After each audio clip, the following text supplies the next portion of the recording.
sekedar apa ini masjid punya Salafi gitu kan, atau masih NU gitu, NU banget gitu. Jadi bagaimana kita sebagai mungkin PKM masjid itu bisa merangkul semuanya gitu, semua yang ada di situ, biar jamaah itu mengerti gitu, oh jadi kita tuh semua sama gitu untuk membangun masjid. Terus ya, terima kasih. Baik. Jadi kita harus sadar sebagai PKM itu adalah pelayan jamaah masjid, bukan penguasa dan pemilik masjid. Yang berkuasa atas masjid adalah Allah, pemilik masjid adalah Allah. Di situ wakaf, artinya diserahkan kepada Allah. Kita yang melayani semua tamu-tamu Allah yang datang ke rumah Allah itu kita layani dengan baik. Perbedaan itu memudahkan, bukan mempersulit. Satu contoh itu 9 tahun yang lalu, Syekh Mahmud itu datang ke Masjid Jogokarian dibawa oleh teman-teman Salafi. Itu dari Salafi, dia mengatakan sholat subuhnya orang Jogja nggak ada yang sah karena belum masuk fajar shorting, masih fajar tadi. Sampai jamaah kami dibawa ke Parangkitis untuk bisa melihat dulu fajar tadi, fajar shorting. Kemudian jamaah kami yang Salafi meminta untuk Pak ditunda 22 menit. Kita komunikasikan dengan MUI, dengan NU, dengan Muhammadiyah, ya mundur tapi jangan banyak-banyak 8 menit. Kemudian yang lain NU dan lain, ini saya benar dan lain sebagainya. Oke, maka kami sebagai pelayan, saya persilakan ya teman-teman Salafi, karena ini tidak ada kesepakatan, silakan teman-teman Salafi nanti menyelenggarakan sholat subuh berlomba. Jadi teman-teman yang lain juga itu sholat subuh itu sudah berubah, subuh reguler dan subuh Salafi. Tidak ada masalah. Itu menjelang Ramadan, ibu-ibu nanya, Pak gimana ya dari 2 subuh? Alhamdulillah, kalau perlu kita 4 atau 5 subuh lebih baik. Jadi kalau ibu-ibu kesiangan, ini sudah dengar ada. Sementara ikut Salafi masih 22 menit, masih bisa masak lebih kan gitu. Kalau nanti ada yang lebih siang lagi, kan bisa milih lebih siang lagi. Jadi perbedaan itu membuat kita itu mudah. Yang menjadikan perbedaan itu sulit ketika kebodohan dan kesombongan itu membungkus sebuah keyakinan terhadap ini. Maka dulu para ulama yang berilmu sekalipun berbeda mereka saling memuliakan. Satu contoh, Imam Malik itu gurunya Imam Syafi'i. Imam Syafi'i itu muridnya Imam Malik. Imam Malik berpendapat kunut subuh itu bid'ah. Maka mazhab Maliki seperti Makkah, Madinah tidak ada kunut subuh. Ya. Imam Syafi'i berpendapat kunut subuh itu sunat apa? Ini guru dan murid. Satu saat ada orang datang ke Imam Malik. Imam Malik, saya minta fatwa. Jangan ke saya ini sudah tua, sudah paham perkembangan. Itu saya punya murid yang cerdas dan pintar. Kamu datang kepada Syafi'i. Datang kepada Imam Syafi'i. Apa kata Imam Syafi'i? Wah, saya nggak berani, masih ada guru saya yang lebih alim, lebih ikhlas. Hanya saja kepada Imam Malik. Ya, kalau sekarang di antara para mubalik bahkan itu saling menghujat. Ulama-ulama besar saling menghormati. Bahkan ketika Khalifah mengundang Imam Malik pergi ke Kufah, dikirimlah kuda Arab yang bagus, dikirimlah uang 90 dinar emas untuk bekal perjalanan. Karena Khalifah ingin mendapatkan tausiah dari Imam Malik. Imam Malik memanggil Imam Syafi'i yang banyak perbedaan pendapat. Kamu berangkatlah kasih tausiah Khalifah. Ini kuda Arab yang bagus ini bekal. Yang diundang kan guru. Ya, tapi saya kan sudah tua. Kuda Arab yang gagah ini tidak bagus kalau dinaiki seorang tua yang sudah renta seperti ini. Kuda Arab akan bagus kalau yang naik seorang pemuda yang ganteng seperti kamu di mata. Kamu datang ke sana. Itulah akhlak para ulama. Yang ilmunya dalam. Kalau yang ilmunya cerdas suka bertengkar. Semua dianggap salah. Ya. Nah, maka DKM nggak boleh melibatkan diri di dalam itu. Semuanya harus dilayani dengan baik. Semua tamu Allah. Ya. Bahkan Imam Syafi'i itu pernah berdebat maksud saya dengan Imam Malik dalam soal rezeki.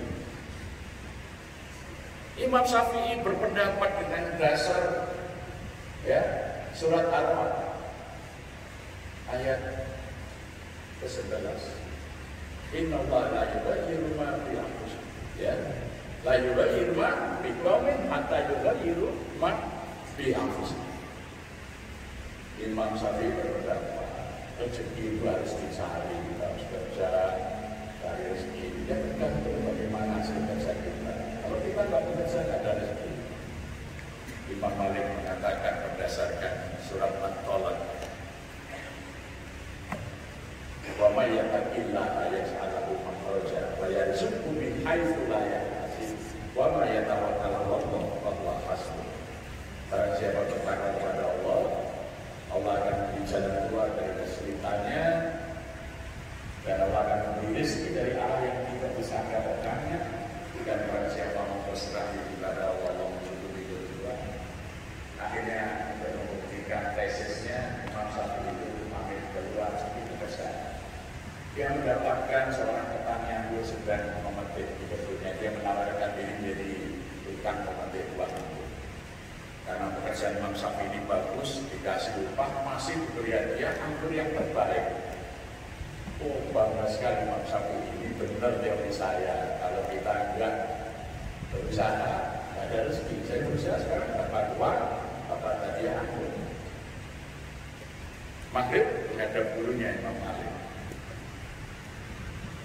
Imam Malik, apa yang saya katakan benar. Saya keluar, saya berusaha ini, saya dapat uang, ini dapat anggur pilihan sebagai hadiah. Maka saya hadiahkan kepada guru. Imam Syafi'i terkekeh-kekeh ketawa. Apa? Ya, kamu dapat rezeki dengan kerja keras, berpanas-panas. Saya bertakwa saja, beribadah, berdoa, mengajar. Sekarang rezeki saya anggur terbaik datang di meja saya sendiri. Nah, sekarang ilmu kita itu mau makomnya Syafi'i atau makomnya Imam Malik?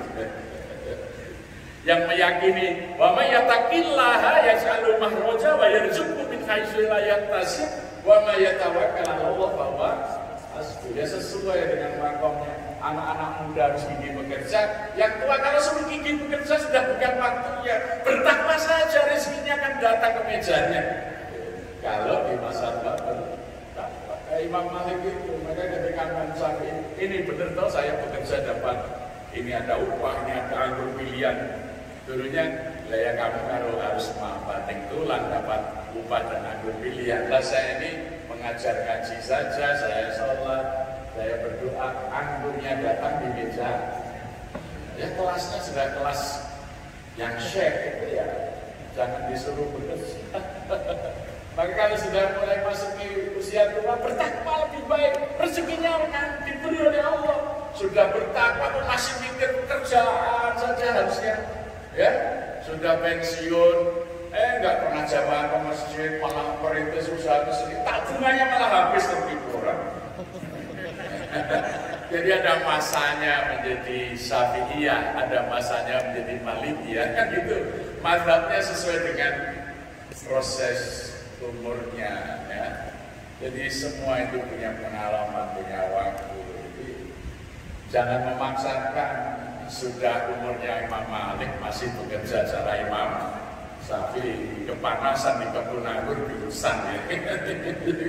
Nah maka makin tua umurnya pikirkanlah ketakwaan dengan sebaik-baiknya. Ya. Kalau telah selesai SK dari pemerintah, jadi kalau pemerintah itu meng-SK-kan seorang jadi pegawai negeri, Itu dari Bappenas sampai Menteri Keuangan kan sudah menganggarkan gajinya, tunjangannya, biaya operasionalnya. Maka ketika sudah pensiun, masuklah darinya Allah. Allah membantu semuanya dari Bappenas, dari Keuangan. Ini butuhnya apa? Ya, nah, niatnya karena Allah. Termasuk ya. Kalau udah pensiun, ngurusi masjid itu sebagai karyawannya Allah, bekerja untuk Allah, melayani tamu-tamunya Allah dengan sebaik-baiknya, dengan ramah. Nanti Allah yang memberikan tunjangannya, memberikan hidayah. Jangan khawatir. Ini masanya wa may yattaqillah yaj'al makhraja wa yarzuqhu min haitsu la yahtasib. Kalau masih muda ya, innallaha la yughayyiru ma biqaumin hatta yughayyiru ma. Jadi perbedaan sekali lagi kesimpulan itu tidak ada kebenaran yang mutlak. Maka sebaiknya DKM menghindarkan diri dari keberpihakan dalam pemahaman. Layanilah semuanya. Maka di Jogokarian ada teman Salafi, silakan. Ada Muhammadiyah, silakan. Ada NU, silakan. Imam datang baca kunut ikuti. Imam tidak kunut ikuti. Tarawih 11 rakaat biasa, tarawih 23 rakaat biasa, bisa menikmati. Yang penting digembirakan. Saya mengelola masjid di Gresik, ya, Masjid Akbar Kota Arifin. Masjidnya besar, kapasitas 2.500. Di situ kita buat aturan beribadah. Kalau hari pertama misalnya Senin itu kuno, Selasa tidak kuno, aku kuno. Jumat pertama khotib pakai tongkat, ada Bilal, ada 2 kali. Jumat berikutnya tidak ada tongkat, tidak ada Bilal, ada sekali. Ternyata jamaah itu tidak berkurang. Karena apa? Kita gembirakan. Tarawih itu tiap malam Ramadan lebih dari 1.000 orang. Pertama setelah sholat isya 2 rakaat sampai 8 rakaat.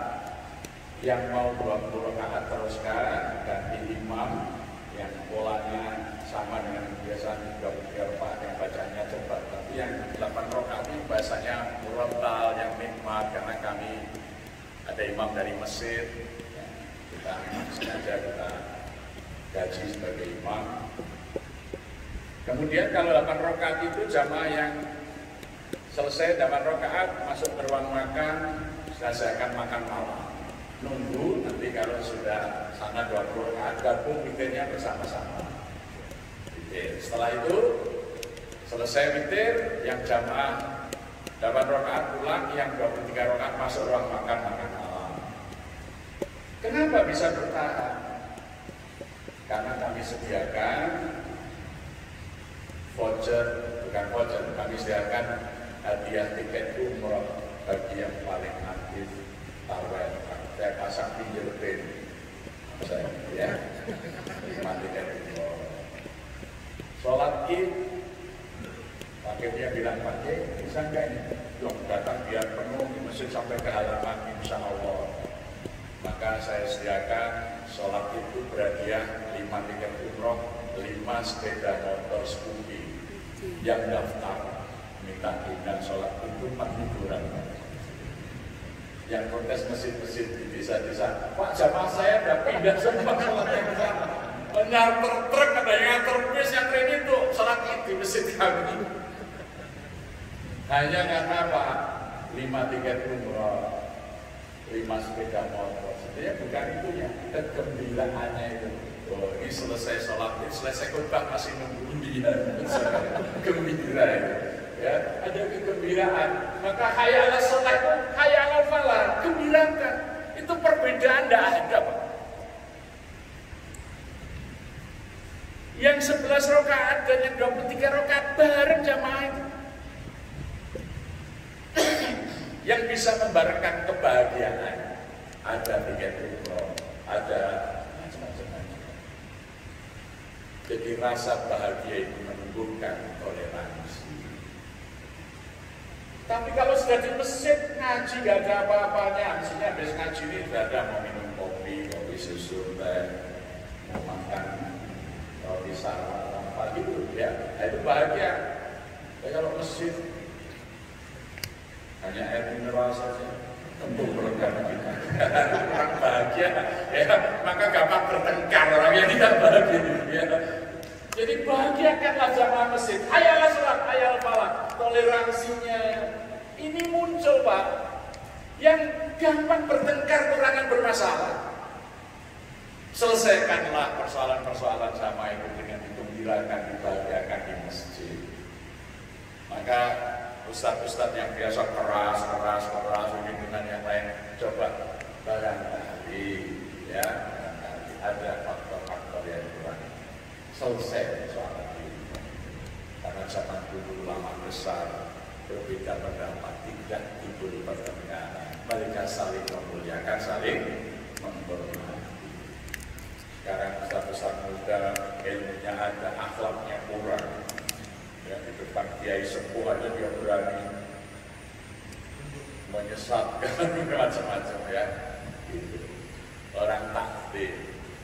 Jangan sampai misalnya di satu masjid, jadi masjid kami di Gresik itu habis subuh imam kadang memimpin doa, tapi kalau pas kunut doa sendiri-sendiri.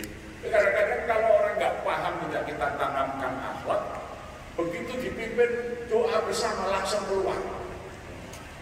Jangan muliakan sesama Muslim. Dia punya keyakinan meskipun kita nggak ikut jamaah doa, ya kita berdoa sendiri. Tapi jangan ditunjukkan sikap saya benar, kamu salah, dengan langsung berdiri keluar. Masjid itu ada adab dan etikanya. Jadi ini yang harus kita bangun. Maka Rasulullah menyatakan, ya innama bu'istu liutammima makarimal akhlak. Akhlak dalam berbeda pendapat itu seperti itu, ya, muliakan. Saya dulu di Jogja tahun 80-an punya namanya Majelis Ukhuwah Islamiyah. Tokoh-tokoh waktu itu ketua Rais Surya NU Kiai Haji Ali Maksum itu juga di Rabiah dekat Sudirman, Pak R di Jalan Jogitiro, ya, Profesor Roham langsung.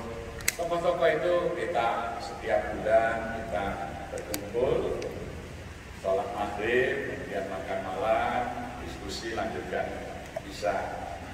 Yang sangat menarik itu di rumah K.F. Fahrudin, waktu sholat maghrib Pak R minta Kiai langsung jadi imam. Ya. Ketika Ikraf yang paling masuk jadi tuan rumah, di hadapan ribuan santrinya, Pak Ali Maksum meminta Pak R Ketua PP Muhammadiyah menjadi imam. Dulu ada pesantren di Gresik namanya Mas Kumar. Tokohnya ini seorang ahli bahasa Arab, pahamnya kalau sekarang disebut Salafi atau Wahabi, namanya Ki Amar. Akhirnya diamar tokoh NU dari Langitan, dia adalah fakih. Sahabatnya adalah Syekh Hasyim Asy'ari. Hasyim Asy'ari memahami sahabatnya ini nggak suka keterangan maupun berdua. Satu saat Kiai Amar bersilaturahim di Tebuiran. Kiai Hasyim bilang pada santrinya, hari ini jangan tabuh beduk, jangan tabuh keterangan. Ada ulama besar, kamu saya yang tidak biasa dengan beduk, Masya Allah. Lain kali Kiai Hasyim datang ke Mas Kumambang, Kiai Amar bilang besok saya kedatangan seorang ulama besar dari Tebuiran. Pinjam beduk, besok kita beduk. Orang-orang alim zaman dulu itu saling memuliakan. Ayo kita hidupkan lagi akhlak yang seperti itu. Masjid jangan menjadi pusat perpecahan. Ya, orang ke masjid itu pengen tenang, pengen bahagia. Di masjid buat ini pulang pusing jamaah.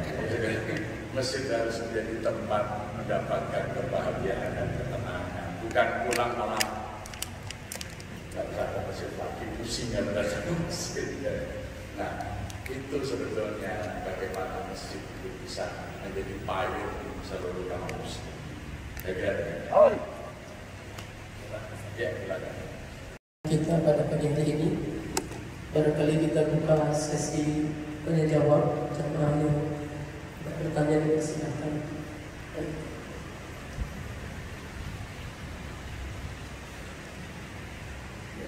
Bismillahirrahmanirrahim. Assalamualaikum warahmatullahi wabarakatuh. Ya, pertama ya saya sudah mengenal sendiri walaupun masih sudah ya aku rasanya yang saya pertanyakan. Jadi kan kalau sekarang ini masjid itu kota-kota besar. Ini ada masjid itu, masjid Muhammadiyah. Nah itu bagaimana kita itu sebagai takmir masjid itu bisa merangkul semuanya, Ustaz. Jadi nggak sekedar apa ini masjid punya salafi gitu kan, atau masjid NU gitu kayak banget gitu. Jadi bagaimana kita sebagai mungkin PKI masjid itu bisa merangkul semuanya gitu, semua yang ada di situ. Biar jamaah itu mengerti gitu, oh jadi kita itu semua sama gitu untuk membangun masjid. Terus ya, terima kasih. Baik. Jadi kita harus sadar sebagai DKM itu adalah pelayan jamaah masjid, bukan penguasa dan pemilik masjid. Yang berkuasa atas masjid adalah Allah, pemilik masjid adalah Allah. Di situ wakaf, artinya diserahkan kepada Allah. Kita yang melayani semua tamu-tamu Allah yang datang ke rumah Allah itu kita layani dengan baik. Perbedaan itu memudahkan, bukan mempersulit. Satu contoh itu 9 tahun yang lalu, Syekh Mamdud itu datang ke Masjid Lokalian di bawah teman-teman Salafi itu dari Saudi. Dia mengatakan sholat subuhnya orang Jogja nggak ada yang bisa karena belum masuk fajar shorting, masih fajar tadi. Sampai jamaah kami dibawa ke para kritis untuk bisa melihat dulu fajar tadi, fajar shorting. Kemudian jamaah kami yang Salafi meminta untuk Pak ditunda 22 menit. Kita komunikasikan dengan MUI, dengan NU, dengan Muhammadiyah, ya mundur tapi jangan banyak-banyak 8 menit. Kemudian yang lain NU dan lain, ini saya benar dan lain sebagainya. Oke, maka kami sebagai pelayan saya persilakan ya teman-teman Salafi, karena ini tidak ada kesepakatan, silakan teman-teman Salafi nanti menyelenggarakan sholat subuh di rumah. Jadi teman-teman yang lain juga itu sholat subuh itu sudah berubah, subuh reguler dan subuh Salafi. Tidak ada masalah. Itu menjelang Ramadan, ibu-ibu nanya, Pak gimana ya dari 2 subuh? Alhamdulillah, kalau kita 4 atau 5 subuh lebih baik. Jadi kalau ibu-ibu kesiangan, ini sudah dengar ada, sementara ikut Salafi masih 22 menit, masih bisa masak lebih kan? Kalau nanti ada yang lebih siang lagi, kita bisa milih lebih siang lagi. Jadi perbedaan itu membuat kita itu mudah. Yang menjadikan perbedaan itu sulit ketika kebodohan dan kesombongan itu membungkus sebuah keyakinan terhadap itu. Maka dulu para ulama yang berilmu sekalipun berbeda mereka saling memuliakan. Satu contoh, Imam Malik itu gurunya Imam Syafi'i. Imam Syafi'i itu muridnya Imam Malik. Imam Malik berpendapat kunut subuh itu bid'ah. Maka mazhab Maliki seperti Makkah, Madinah tidak ada kunut subuh. Ya. Imam Syafi'i berpendapat kunut subuh itu sunat muakkad. Ini guru dan murid. Satu saat ada orang datang ke Imam Malik. Imam Malik, saya minta fatwa. Jangan ke saya ini sudah tua, sudah paham perkembangan. Itu saya punya murid yang cerdas dan pintar. Kamu datang kepada satu bisa. Datang pada Imam Syafi'i, apa kata Imam Syafi'i? Wah, saya nggak berani, masih ada guru saya yang lebih alim, lebih ikhlas. Tanya saja pada Imam Malik. Ya, kalau sekarang di antara para mubalik bahkan itu saling menghujat. Ulama-ulama besar saling menghormati. Bahkan ketika Khalifah mengundang Imam Malik pergi ke Kufah, dikirimlah kuda Arab yang bagus, dikirimlah uang 90 dinar emas untuk bekal perjalanan, karena Khalifah ingin mendapatkan tausiah dari Imam Malik. Imam Malik memanggil Imam Syafi'i yang banyak berbeda pendapat. Kamu berangkatlah kasih tausiah Khalifah. Ini kuda Arab yang bagus ini bekal. Yang diundang kan guru. Iya, tapi saya kan sudah tua.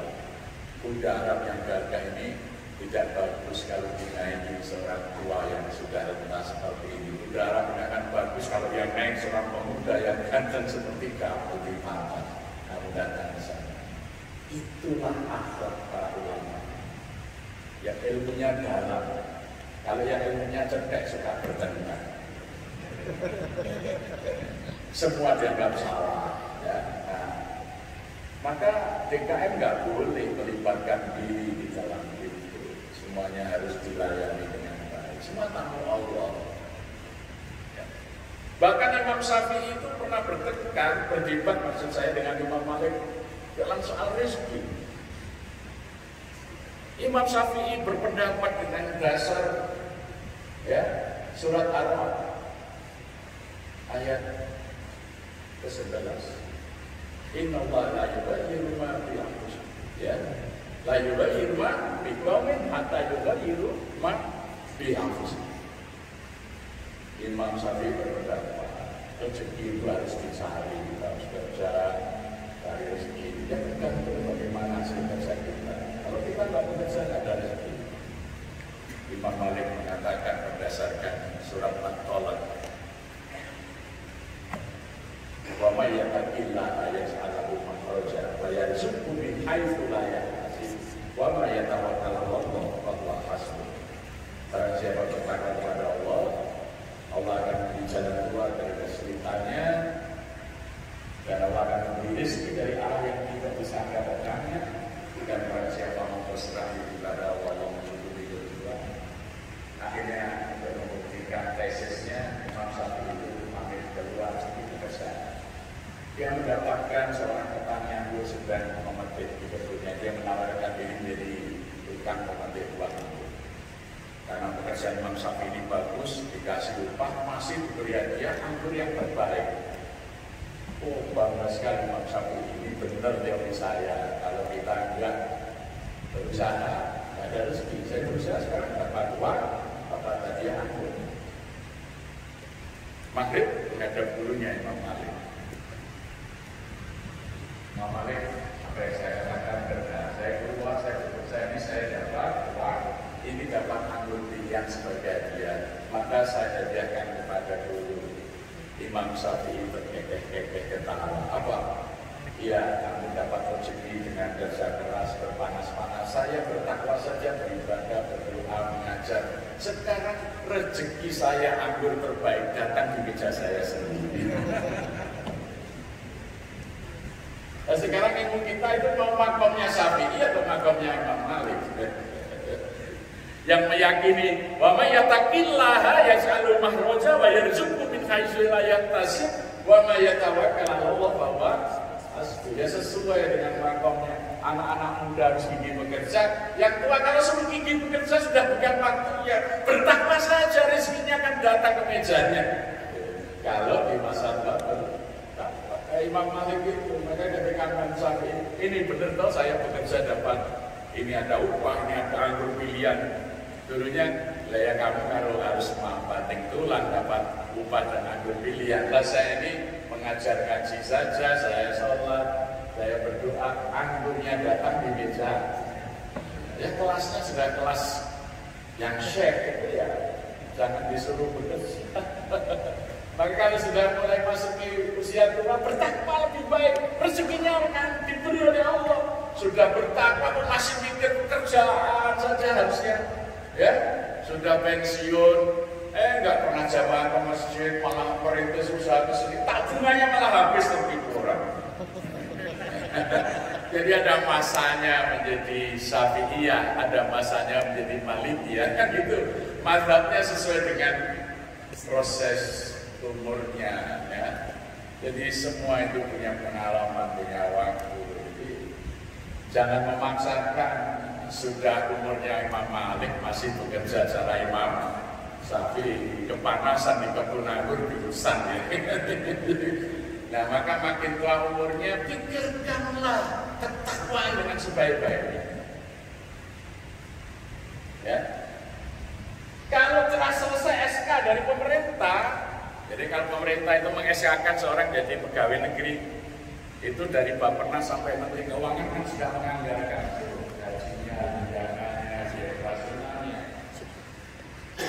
Maka ketika sudah pensiun, masuklah pegawainya Allah itu bagus semuanya dari Bappenas, dari Keuangan. Ini butuhnya apa? Ya, nah, niatnya karena Allah. Termasuk ya, kalau udah pensiun, ngurusi mesin itu sebagai karyawannya Allah, bekerja untuk Allah, melayani tamu-tamunya Allah dengan sebaik-baiknya, dengan ramah. Nanti Allah yang memberikan tunjangannya, memberikan hidup. Jangan khawatir. Ini masanya wa ma yataqilla yaj'al makhraja wa yarzuqhu min haitsu la yahtasib. Kalau masih muda ya, innallaha la yughayyiru ma biqaumin hatta yughayyiru ma bi anfusihim. Jadi perbedaan sekali lagi kesimpulan itu tidak ada kebenaran yang mutlak. Maka sebaiknya DKM menghindarkan diri dari keberpihakan dalam layanilah semuanya. Maka di Jogokaryan ada teman Salafi, silakan. Ada Muhammadiyah, silakan. Ada NU, silakan. Imam datang baca kunut ikuti, imam tidak kunut ikuti. Tarawih 11 rakaat biasa, tarawih 23 rakaat biasa. Bisa menikmati, yang penting digembirakan. Saya mengelola masjid di Gresik, ya, Masjid Akbar Bunda Arifin. Masjidnya besar, kapasitas 2.500. Di situ kita buat aturan beribadah. Kalau hari pertama misalnya Senin itu kuno, Selasa tidak kuno, Rabu kuno. Jumat pertama khotib pakai tongkat, ada Bilal, ada 2 kali. Jumat berikutnya tidak ada tongkat, tidak ada Bilal, ada sekali. Ternyata jamaah itu tidak berkurang. Karena apa? Kita gembirakan. Tarawih itu tiap malam Ramadan lebih dari 1.000 orang. Pertama setelah sholat isya 2 rakaat sampai 8 rakaat. Yang mau 20 rakaat teruskan, ganti imam yang polanya sama dengan kebiasaan 23 rakaat yang bacanya cepat. Tapi yang 8 rakaat ini bahasanya murattal, yang nikmat, karena kami ada imam dari Mesir. Kita sengaja kita gaji sebagai imam. Kemudian kalau 8 rakaat itu jamaah yang selesai 8 rakaat masuk ke ruang makan, saya akan makan malam. Nunggu nanti kalau sudah sana 20 rakaat gabung witirnya bersama-sama. Setelah itu selesai witir, yang jamaah 8 rakaat pulang, yang 23 rakaat masuk ruang makan malam. Kenapa bisa bertahan? Karena kami sediakan voucher, bukan voucher, kami sediakan hadiah tiket umroh bagi yang paling aktif tarawih. Saya pasang pinggir pin, saya ya, tiket umroh. Sholat Id, hakimnya bilang pakai, bisa nggak ini? Yang datang biar penuh di masjid sampai ke halaman, insya Allah. Maka saya sediakan sholat itu berhadiah 5 tiket umroh, 5 sepeda motor Scoopy yang daftar minta ikan sholat itu 4 liburan. Yang protes masjid-masjid di desa-desa, Pak jamaah saya udah pindah semua sholatnya ke sana. Menyantar truk, ada yang ngantar bis, yang ini tuh sholat id di masjid kami. Hanya karena apa? 5 tiket umroh, 5 sepeda motor. Sebenarnya bukan itunya, kegembiraannya itu. Oh, ini selesai sholat, ini selesai khutbah masih nunggu undian. Gembira itu. Ya, ada kegembiraan. Maka hayya 'alas shalah itu hayya 'alal falah, gembirakan. Itu perbedaan tidak ada, Pak. Yang 11 rakaat dan yang 23 rakaat bareng jamaah itu. Yang bisa membarengkan kebahagiaan.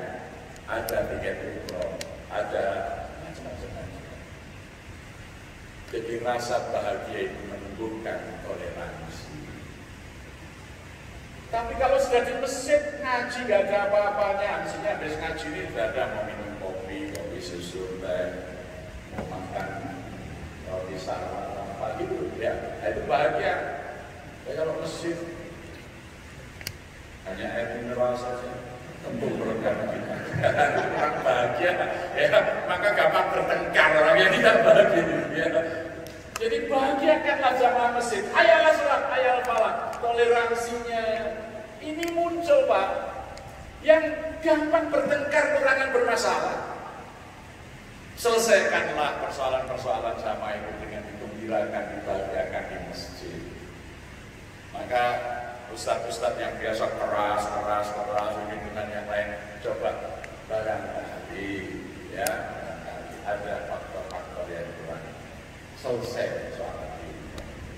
Karena zaman dulu ulama besar berbeda pendapat, tidak timbul pertengkaran. Mereka saling memuliakan, saling menghormati. Sekarang ustadz-ustadz muda ilmunya ada, akhlaknya kurang.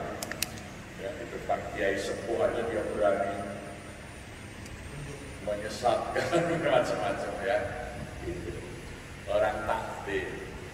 Jangan sampai misalnya di satu masjid, jadi masjid kami di Gresik itu habis subuh imam kadang memimpin doa, tapi kalau pas kunut doa sendiri-sendiri. Kadang-kadang kalau orang nggak paham, tidak kita tanamkan akhlak, begitu dipimpin doa bersama langsung keluar. Jangan muliakan sesama Muslim. Dia punya keyakinan meskipun kita nggak ikut jamaah doa, ya kita berdoa sendiri. Tapi jangan ditunjukkan sikap saya benar, kamu salah, dengan langsung berdiri keluar. Masjid itu ada adab dan etikanya. Jadi ini yang harus kita bangun. Maka Rasulullah menyatakan, ya innama bu'istu liutammima makarimal akhlak. Akhlak dalam berbeda pendapat itu seperti itu, ya, muliakan. Saya dulu di Jogja tahun 80-an punya namanya Majelis Ukhuwah Islamiyah. Tokoh-tokoh waktu itu ketua Rais Surya NU Kiai Haji Ali Maksum, itu juga di Rabiah dekat Betul Kalian, Pak R di Jalan Jitipiro, ya, Profesor Roham langsung. Tokoh-tokoh itu kita setiap bulan kita berkumpul, sholat maghrib, kemudian makan malam, diskusi, lanjutkan bisa. Yang sangat menarik itu di rumah Pak R Fahrudin, waktu sholat maghrib Pak R minta Kiai langsung jadi imam. Ya. Ketika Ikrafiah Pak langsung jadi tuan rumah, di hadapan ribuan santrinya, Pak Ali Maksum meminta Pak R Ketua PP Muhammadiyah menjadi imam. Dulu ada pesantren di Gresik namanya Mas Kumam. Tokohnya ini seorang ahli bahasa Arab, pahamnya kalau sekarang disebut Salafi atau Wahabi, namanya Ki Ammar. Akhirnya diamar tokoh NU dari Langitan, dia bilang fakir. Sahabatnya adalah Syekh Hasyim Asy'ari.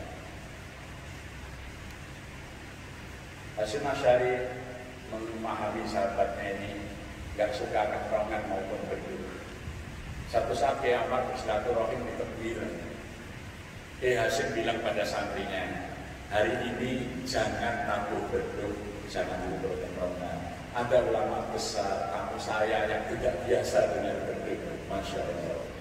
Lain kali Kiai Hasyim datang ke Mas Kumambang, Kiai apa bilang besok saya kedatangan seorang ulama besar yang pinjam beduk, besok kita beduk. Orang-orang alim jangan itu saling memuliakan. Ayo kita hidupkan lagi akhlak yang seperti itu. Masjid jangan menjadi pusat perpecahan. Ya, orang ke masjid itu pengen tenang, pengen bahagia. Di masjid bebas ini pulang pusing jamaah. Masjid harus menjadi tempat mendapatkan kebahagiaan dan ketenangan, bukan pulang malah nggak bisa ke masjid lagi, pusing dan masjid. Nah, itu sebetulnya bagaimana masjid itu bisa menjadi payung seluruh kaum muslim. Ya, silakan.